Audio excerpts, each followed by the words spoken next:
listening to Ready, Set, Go Real Estate Investing Podcast, presented by Brandon Elliott.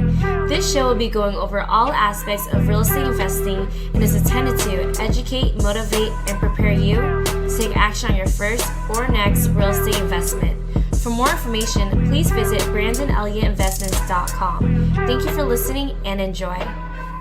Welcome back, everyone, to Ready, Set, Go Real Estate Investing Podcast. I'm your host, Mr. Brandon Elliott. I'm excited to be with you here today. I got out of church just a little bit ago, and there was a lot of things that were said that really prompted me to do this live message right now. And while 2025 is right around the corner, when this airs, it's going to be just a few days out. It's exciting. There's a lot of energy in the atmosphere. And at the end of the day, we just got done celebrating the holidays, Christmas, Thanksgiving, and just being around some loved ones, friends, family, get a little bit of time off potentially.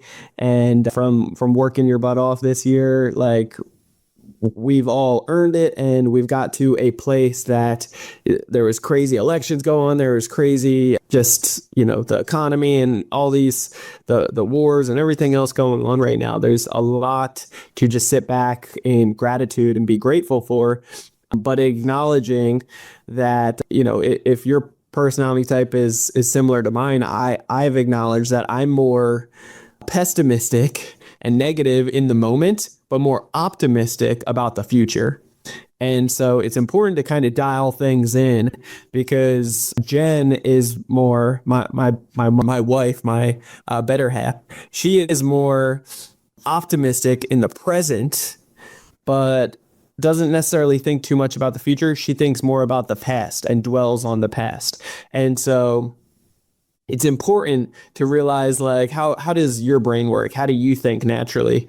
Like, thinking back this whole last 12 months, for 2024, it's been an incredible year. There's been a lot of growth, a lot of changes, a lot of challenges, a lot of perseverance, a lot of overcoming things that you might have looked in the mirror and, if you would have told your year ago self that you would have been able to accomplish some of the things that you did, you might have been like, wow, that's incredible. I don't even believe it.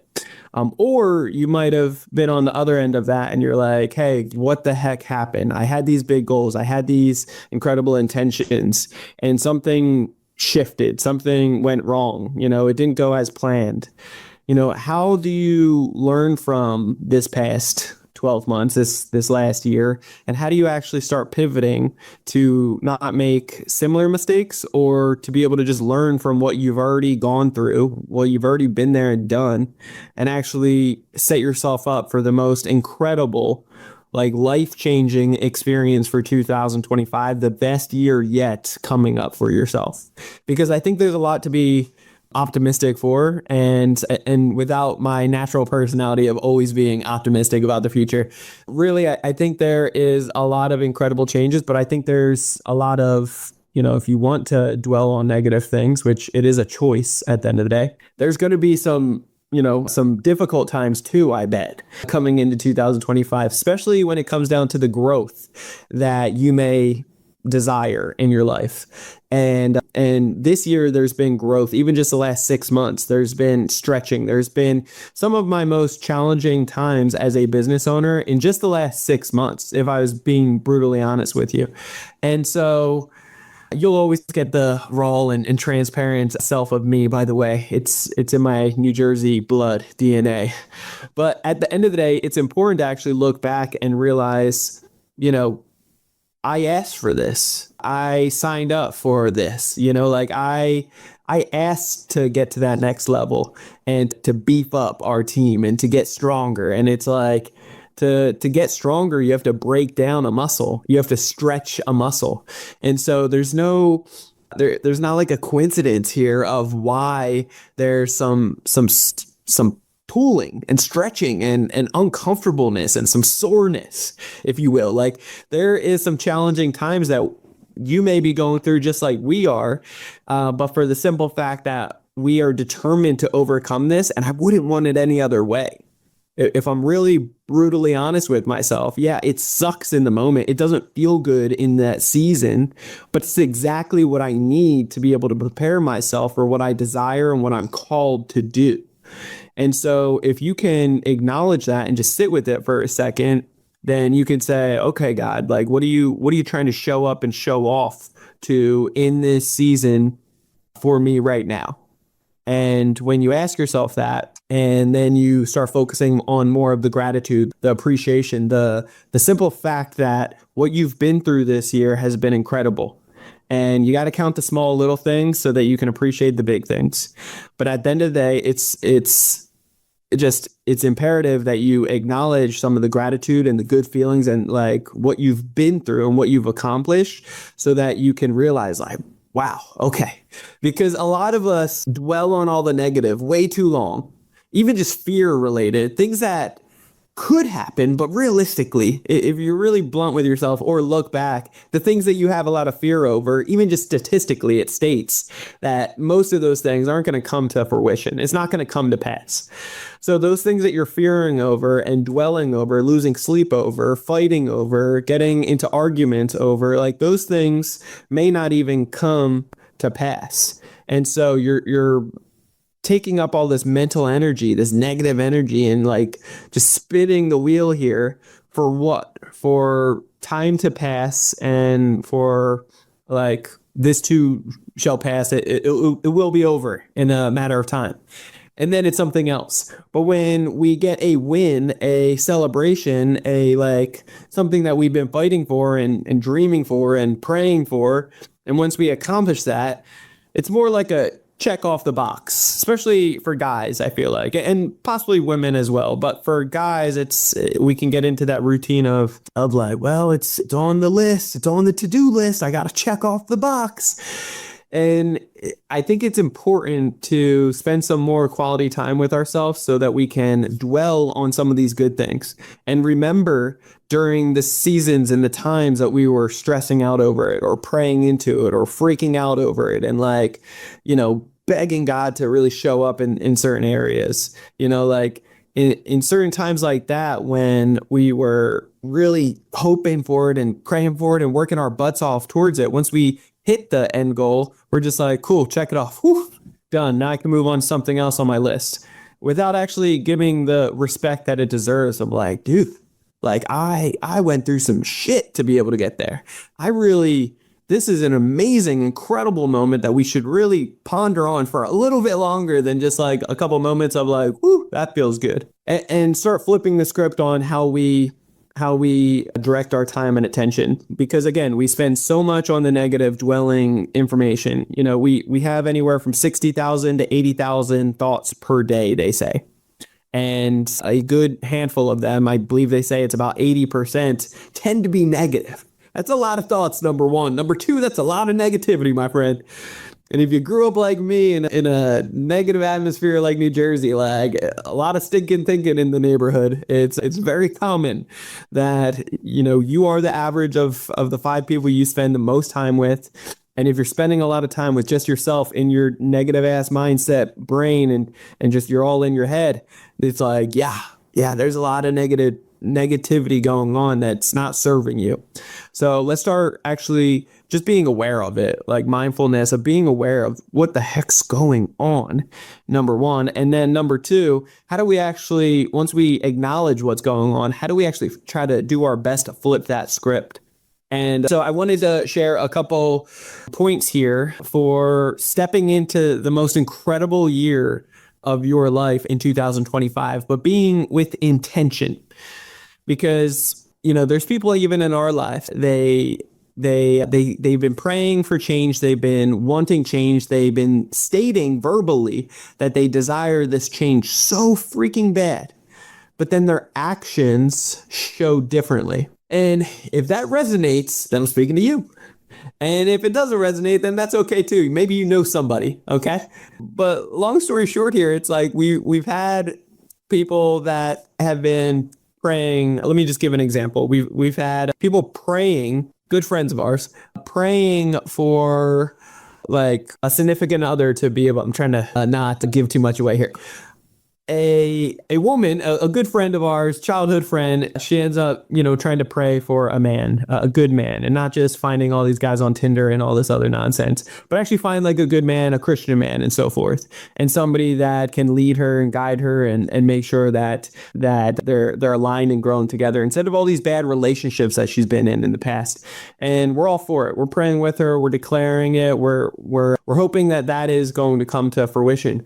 But then we start actually looking back into it and we're like, well, what seeds are you planting to actually make this come true? Because, and what made me think about this was in church today, our pastor was saying like, hey, we could pray with you. We could declare it. We could sprinkle holy oil and fragrance, and we could like have everybody in the church pray and declare and give, holy angels come down and give breakthroughs over your situation with the Holy Spirit and all. Praying that this orange tree is going to turn into a lemon tree. And if at the end of the day, you keep on praying for that and keep on praying for it, that's all fine and dandy. But like, if you never actually change the seed in the ground to a lemon tree, then how the heck is that orange ever going to have the opportunity to change? And so it's not going to change. That orange isn't going to change into a lemon tree, even though you want it, even though you're praying for it, like, try to work spells and everything on it. It's not going to work until you actually start getting some lemon seeds and putting it into the ground, and then start working, start praying into it, start doing the actual steps needed to make sure that it's growing in that direction. Like, give every alley-oop for this to make sense, because there's so many other obstacles within life that could hold anything back, right? But so it made me think of this friend of ours that, one's a godly man, has been praying for it, tired of all this chaos in the world, but isn't showing up to church, stays out late night on Saturdays or Fridays and goes clubbing. Spends all the money there, works, jobs that she's not happy with or proud of during the week. And then afterwards is just frustrated with like not finding this individual, and then swiping on Tinder all day and finding all these other people that just want to be with her for like a one night stand type of thing. And so you're searching in the wrong areas. It's like, yeah, could you find your significant other at the club? Sure. Is it likely? I would say it's probably not necessarily the character that you may want to find yourself with.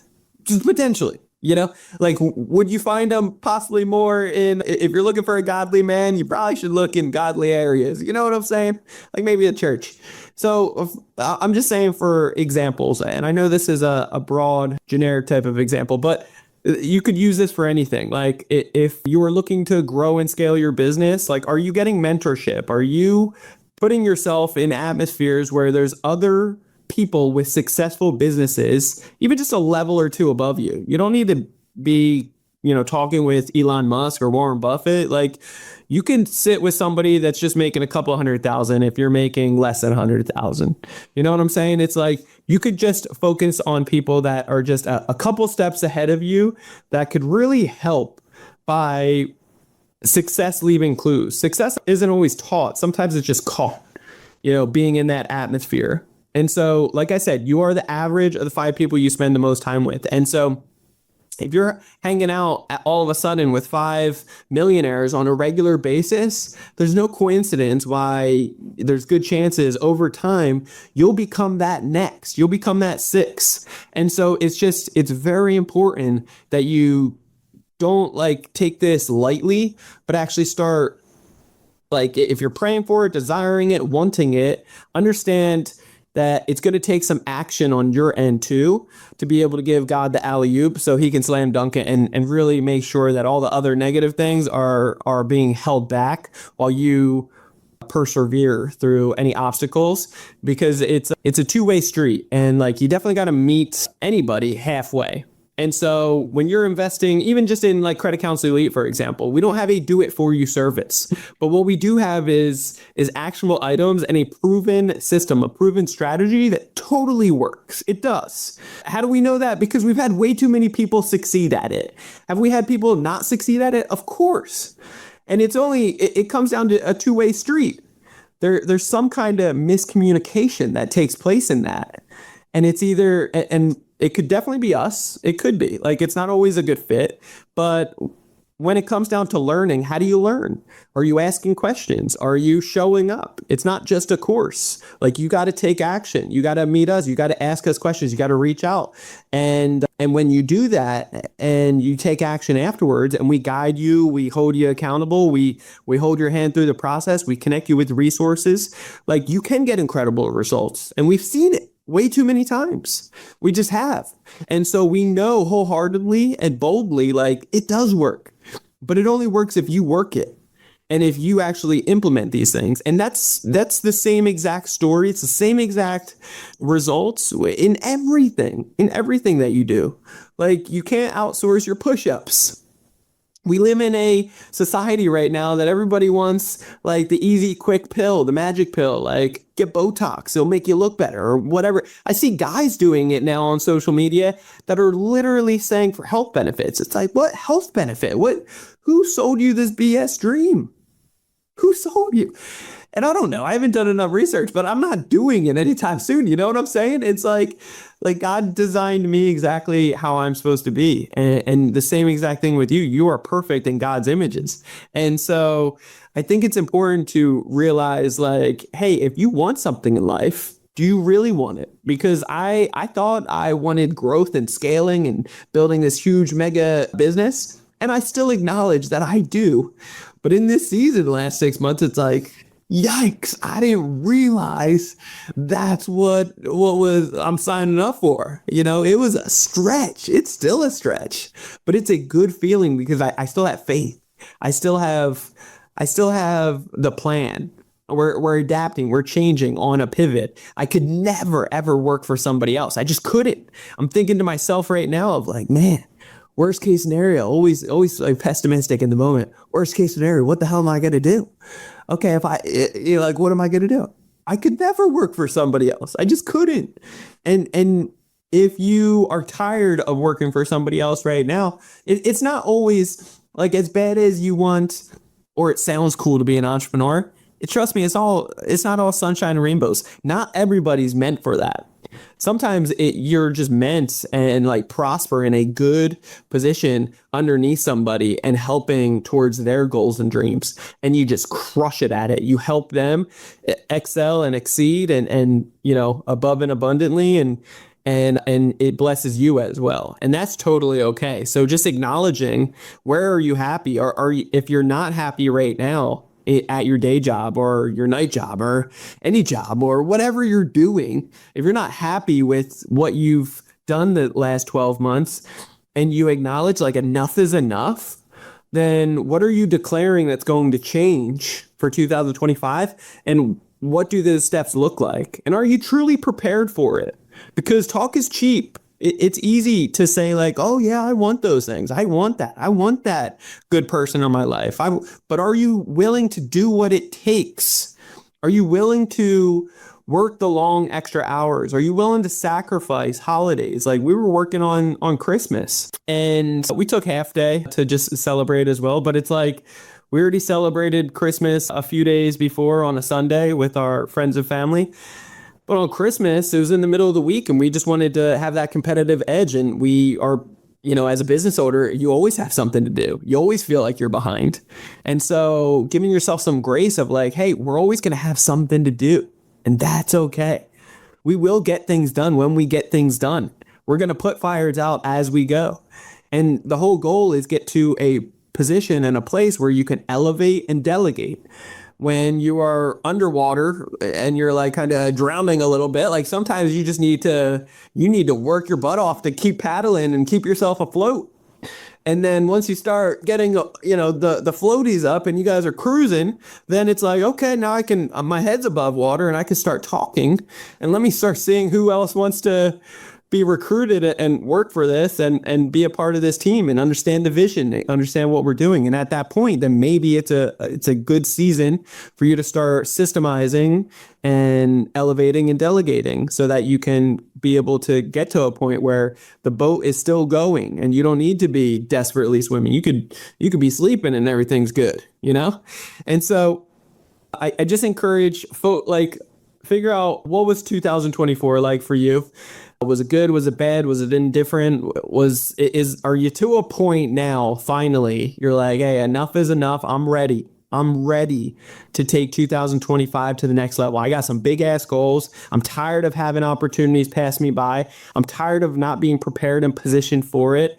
And right now I'm in a season that I know it's going to take work. I know it's not going to be easy. I know it's going to be uncomfortable. And I know that there's going to be stretching going on, but I deserve it and I'm qualified and I'm willing to put in the overtime. I'm willing to put in the work. I'm willing to go above and beyond, and I can sleep when I'm dead. I can sleep later on. I can put in a couple seasons right now of working aggressively to get to that next level. And if that's you, then I encourage you to not look any further, but seriously commit to yourself.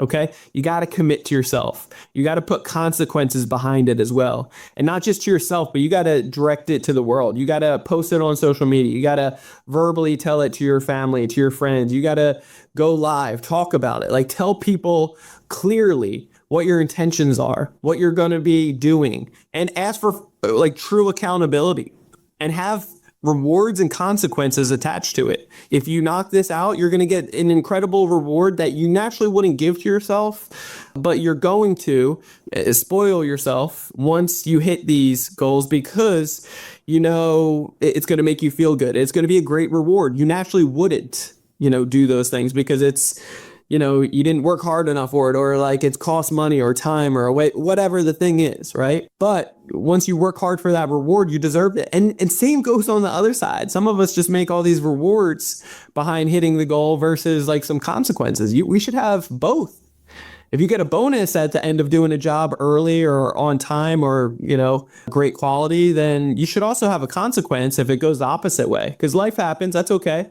You should get some grace behind it. But, there should also be, like if you didn't, there's no second place, third place, fifth place. It's like, dude, if you didn't get first, Ricky Bobby, baby, you're last. I'm just kidding. But seriously, like at the end of the day, you got to realize to yourself, if it's not working out and you didn't hit your goal and it's because of you, it's because of your planning, or you didn't do what you said you were going to do and you didn't think about it properly and true accountability to yourself, then what is the consequence going to be?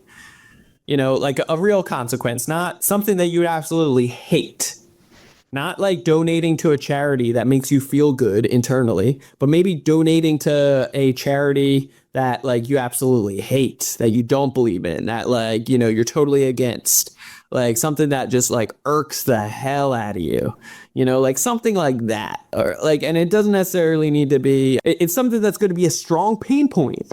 It needs to be a strong pain point, just like a strong reward behind it. So I just encourage you, if enough is enough and you have some doctor reports that are negative, some health related things that are negative, some financial things that are negative from this past year, from the last 12 months for 2024, if you've acknowledged there's some negative, like you're counting all the blessings and you're like, wow, this is more than I thought. Incredible. That's great. Focus on that. But also taking a moment to realize all the things that you didn't like, and then acknowledging those things and say, hey, enough is enough. I'm down to shred this stuff today. I'm down to cut this stuff up and declare it off of my life today. And then afterwards, start focusing and position yourself to what is 2025 going to look like? How bad do I truly want it? Like I was saying earlier, you can't outsource your push-ups. You got to meet halfway.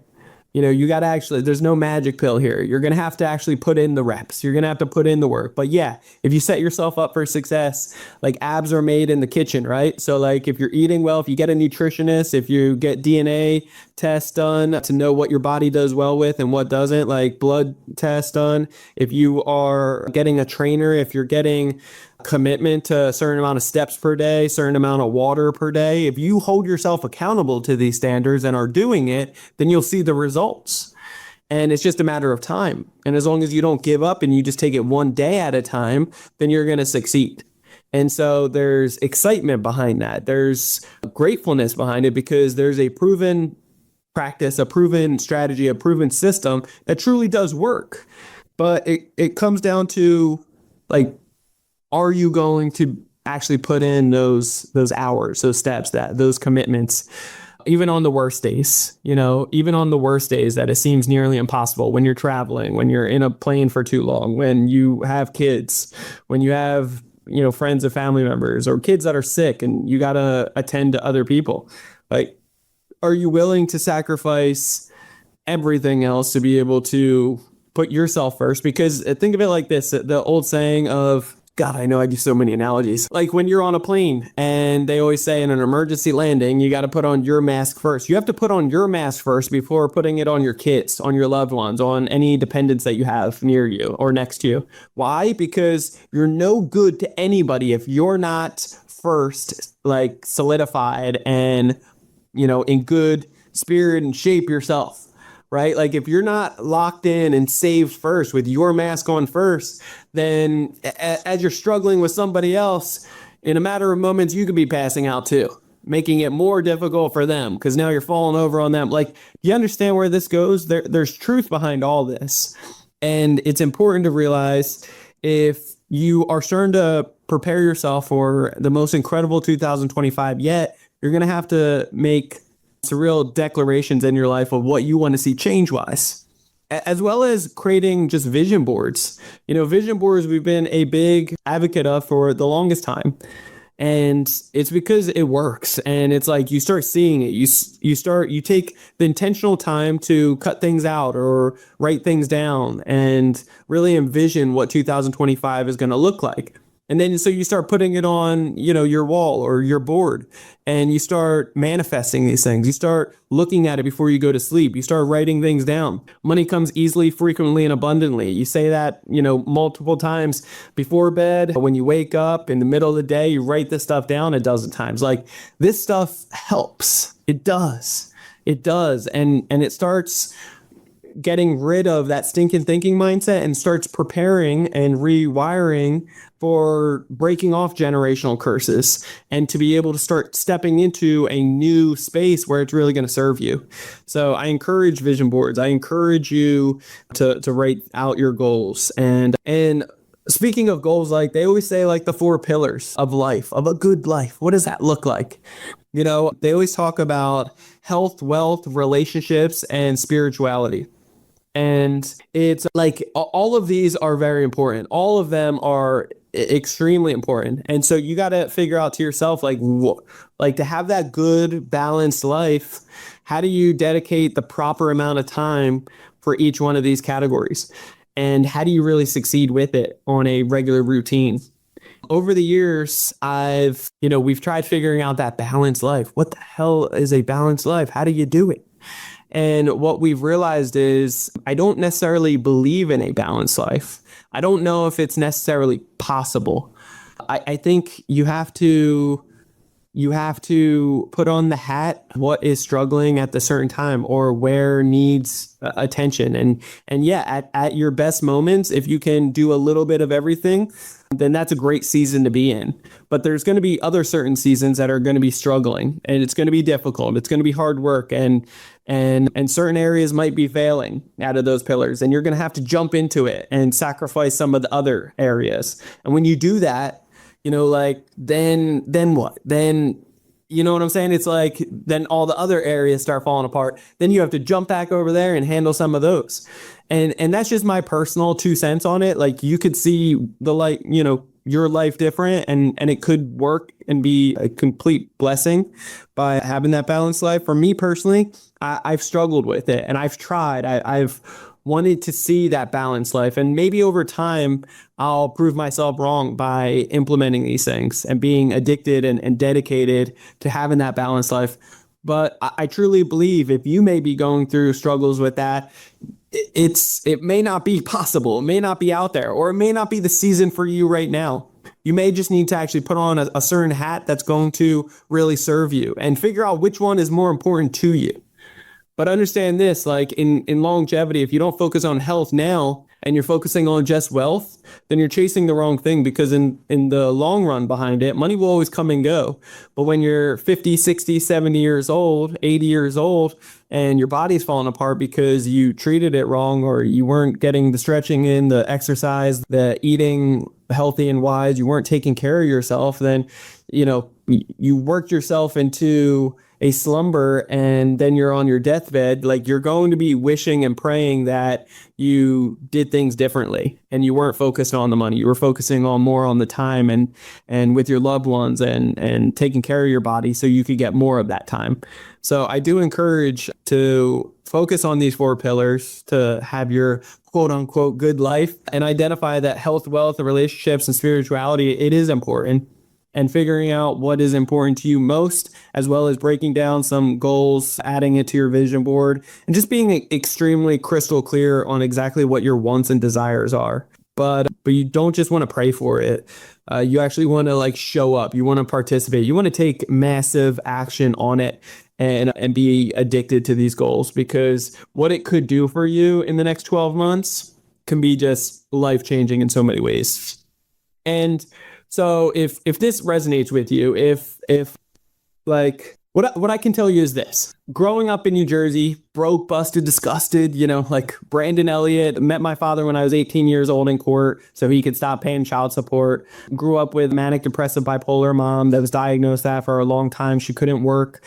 She worked her butt off earlier in the year. She did the best that she absolutely could. A blessed woman to be able to raise 3 misfits. We're decent human beings, I like to think, but we all went through certain struggles, obstacles, and turbulence along the way. It's been a hell of a ride. Very blessed to be a part of, love my family to death.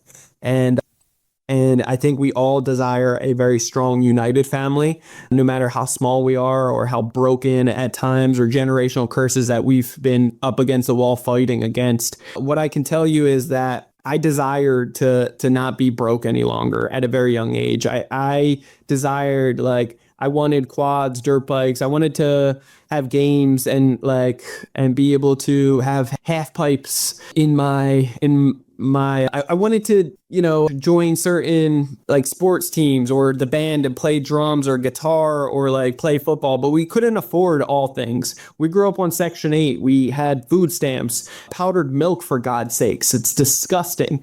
Don't get me wrong. I'm not bitching or complaining here. I'm literally stating that we were American poor. Okay. AKA blessed. We got handouts from local churches as well as schools during the holidays. We had friends supporting us, helping us out, as well as the church. We had rent paid from Section 8 and about $1,000 a month from Social Security from the government. But it only goes so far. You're still poor. You're still barely getting by. And so we couldn't afford a lot of the other things that my friends had in the neighborhood, which is okay. Because at a young age, it made me want to work. It made me want to hustle and grind and be able to take care of the financial obligations that I wanted and desired. It had me appreciate work ethic. It also had me to a point when I started working, realizing certain work sucks and I gotta respect my time. And I am going to want to work smarter versus working harder. And so when you're going through that, and as a young child, you hear fear around money in your household or around the kitchen table about, I don't know if rent's going to get paid this month or utilities getting turned off for certain things. It's those fears, it made me want to go outside, play basketball all the time, and always be praying when I heard a big lottery is coming around, and my mom would buy the lottery ticket.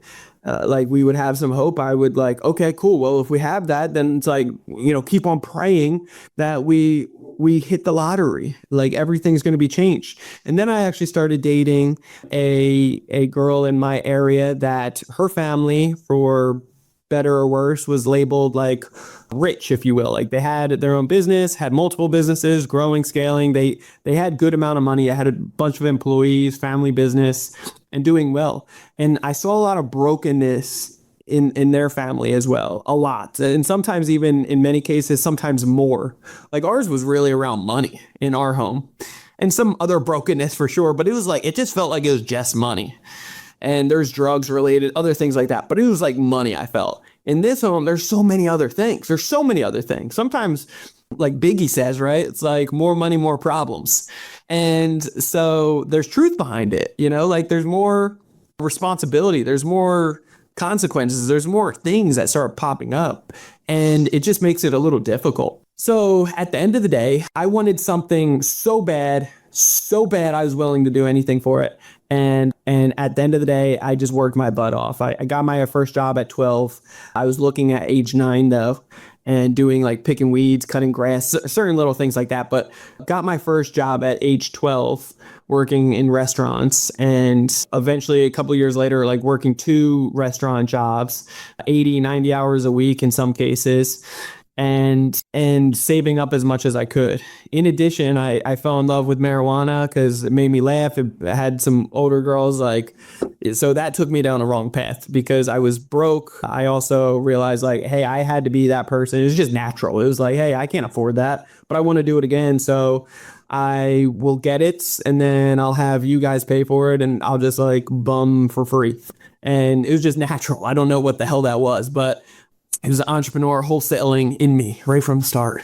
Not a good thing. I'm not proud of it, but it is what it is. That's just my story. And so at the end of the day, becoming addicted to marijuana and going down a path of that, buying as much as I could with whatever money I had, selling it and taking all that money back and just keep on doubling down, double. And over a period of time, you start walking around with a ton of product. And it's taking longer to get rid of. You start building people to get rid of it for you and so forth. And so that lifestyle is not fun. I had guns to my head, knives to my throat. I wanted to get out of that. And God had a different plan for me. And so, making hash oil, September 24th, 2013, had a big explosion in my apartment, making hash oil like a moron. Was on fire from the explosion, burnt 40% of my body, had all the windows exploded. And I was induced into a coma. I went for a whole week. I went through 3 surgeries. I had to learn how to walk again. I got arrested a couple of weeks later after I was out of the hospital and learned how to walk again. And it was just it was a crazy experience that I had to fight for my freedom. And after being in jail for a couple of weeks, local jail in San Diego, then I ended up having and being scared from the whole situation. It was wild. Having the ability to get out of that, because with my personality type, I couldn't just have a little slap on the wrist. I needed something drastic to be able to change. Even though I have skin graft on my arms and it's not the sexiest thing in the world, it was the timeout that I needed to be able to, in fighting my case for 2 years, so that I didn't go back to doing what I was used to, working in restaurants, dead-end jobs, not being happy, not being fulfilled, addicted to marijuana, depressed out of all my mind, and being in negative situations with other people that had envy, jealousy, and envy against me, the whole 9. It just wasn't beneficial. That's how guns to my head, knives to my throat took place. It's not the lifestyle that you want or I was proud of. I thought about my sister's kids and my nephew and nieces, and I was like, that is embarrassing if they even find out or hear about this stuff. And it choked me up. I was like, I don't want, when I have kids eventually, I don't want to have to tell them these stories. And so I knew that I had to change my life. And that's where I fell in love with real estate. But I also realized I was broke. I didn't have, I was doing door-to-door sales, Kirby vacuum cleaners. I did well at that. I got recruited into a real estate investment company. I saw all the systems in place. I saw how much money was being made, about $600,000 per month. It was incredible. At 300, in 1 week or 2. And it's just saving these homes from pre-foreclosures, helping out a lot of people. It got me inspired, and it got me addicted to seeing that process and the possibilities. And so I went down a rabbit hole 2 full years, 4 hours every single day, all the books, podcasts, YouTube, to be able to get more information, more education so that I could confidently and boldly take action on it. But there was one big problem. I needed cash. I needed cash money to be able to close on real estate deals. And I didn't know anybody would lend to me or anything like that. And they probably wouldn't.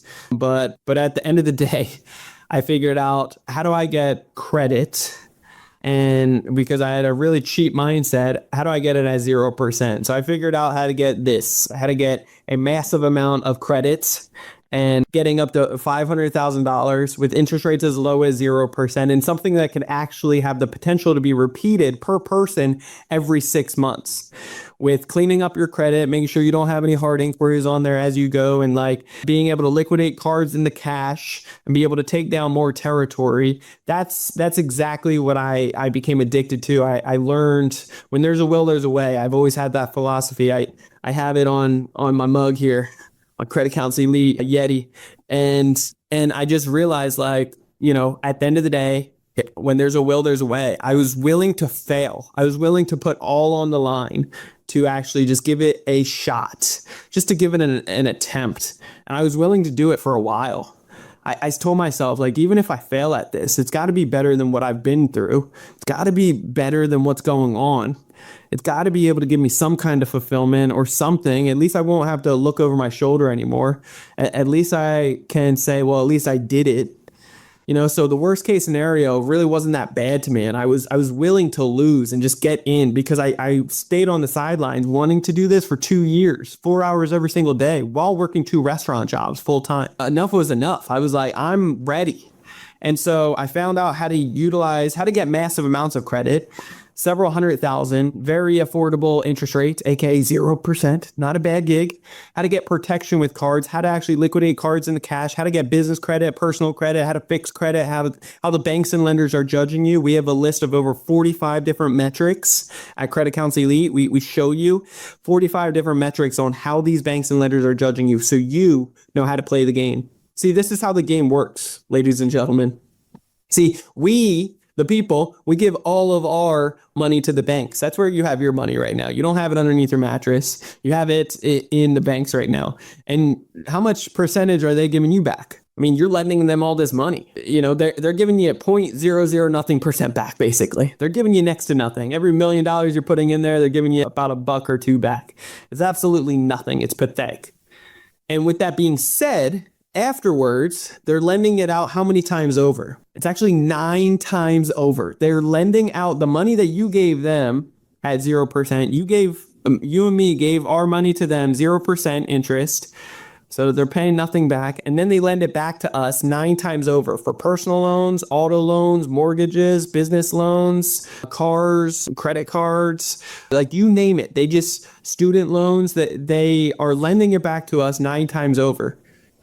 And they're averaging anywhere from 500 to 3,000%. It's incredible. They are putting this to work. And they get all these fees. They're collecting billions upon billions and billions of dollars. And success leaves clues. So what we figured out is exactly how they're judging you. The bank's goal is to lend money. That's what they do. They have to lend money so that they stay in business. The thing is, they have rules, algorithms. They have ways that they're looking for low risk, and they have systems in place to be able to calculate it off of all the data that they have for how many years. It's incredible. So therefore, there is a science behind how they're judging you. And they're not openly telling you some of these things, but trust me when I tell you, we've cracked the code. We have it. We have it dialed in, and we have 45 different metrics on exactly how they're judging you and how to play the game. So now it's like real life Monopoly. When you go around the board, and you pass go, you weren't collecting your $200 like you should. Now we're showing you this is exactly how you play the game.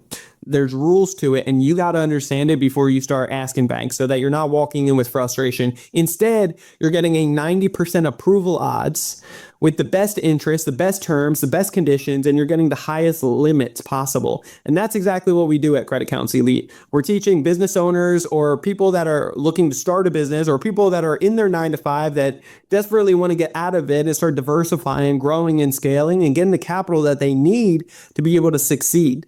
And so if that's you and you haven't actually sat down with us yet at Credit Counsel Elite, you are missing out. Point blank, that's it. You are going to want to stop what you're doing right now and go to our website, creditcounselelite.com. That's creditcounselelite.com. and stop missing out any further. Like, there's a quick 10-minute video on there that explains more about what the heck we do at Credit Counsel Elite in detail, answers a ton of your questions that you're going to start having. But in addition, it will actually prepare you for better questions that you can jump on a quick call with either myself, which I'm willing to jump on for anybody that needs more clarity behind this, because I'm passionate about serving you and showing you that this truly works and it truly can be your 3 feet from gold. It can be life-changing if you meet us halfway and implement this stuff, and we'll hold you accountable and we give you satisfaction. Like, we will sit with you until you get these results, because we know it works and it's just a matter of time. So we're not going anywhere. Satisfaction guaranteed.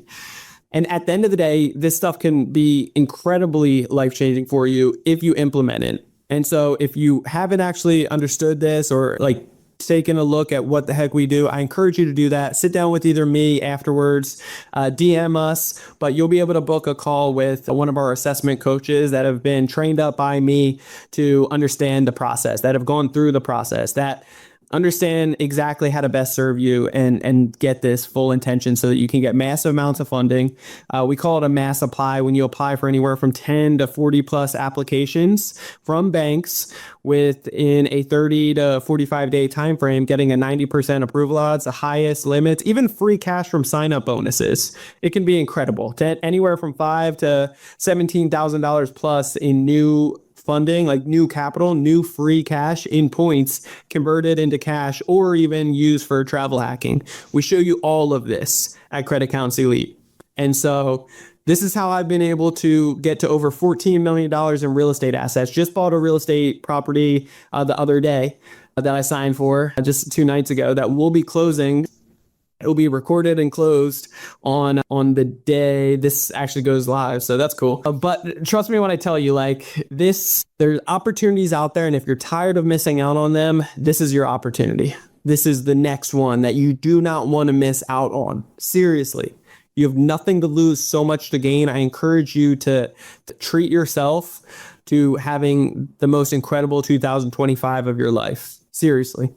And what it could do for you in a very short time frame, just like it did for me and just like it's done for thousands of other members within Credit Counsel Elite, it could blow your socks off in such a magnificent way. And I pray that finds you well today. I pray that you take action on it. And I pray that regardless, whatever you've been through the last 12 months, that there is a big shift in prosperity and growth for you and your family in the next 12 months to come. So I love you guys all so much. I appreciate you jumping on and staying on with us to the very end. If you haven't already subscribed to Ready, Set, Go Real Estate Investing Podcast, what are you waiting for? Right now is the time. Do that right here, right now. It would mean the world to me, and absolutely love you guys. Hit that subscribe button. You'll get the newest notification every single Monday when the new episode drops. After listening to a few episodes, leave that 5-star review, And yeah, DM us on Instagram. If you're not following us, Credit Counsel Elite on Instagram, just DM me on there. Let me know that you subscribed, you checked out the show, and let me know where you guys are coming in from. And then same thing on my personal IG for Brandon Elliott Investments. Would love to message you and get in the DMs over there, okay? Love you guys all so much. Have a blessed New Year's. Be safe out there. Be intentional. IPAs, it's income producing activities. Focus on those, not the drinks, all right? And I love you guys all so much. Enjoy your New Year's, and let's make 2025 the best year yet. All right, guys, stay blessed. Talk soon. Peace. This has been another episode of Ready, Set, Go Real Estate Investing Podcast, brought to you by Brandon Elliott. For more information, please visit BrandonElliottInvestments.com. Also, please don't forget to like, share, and leave a comment below. Thanks again for joining. Until next time, God bless.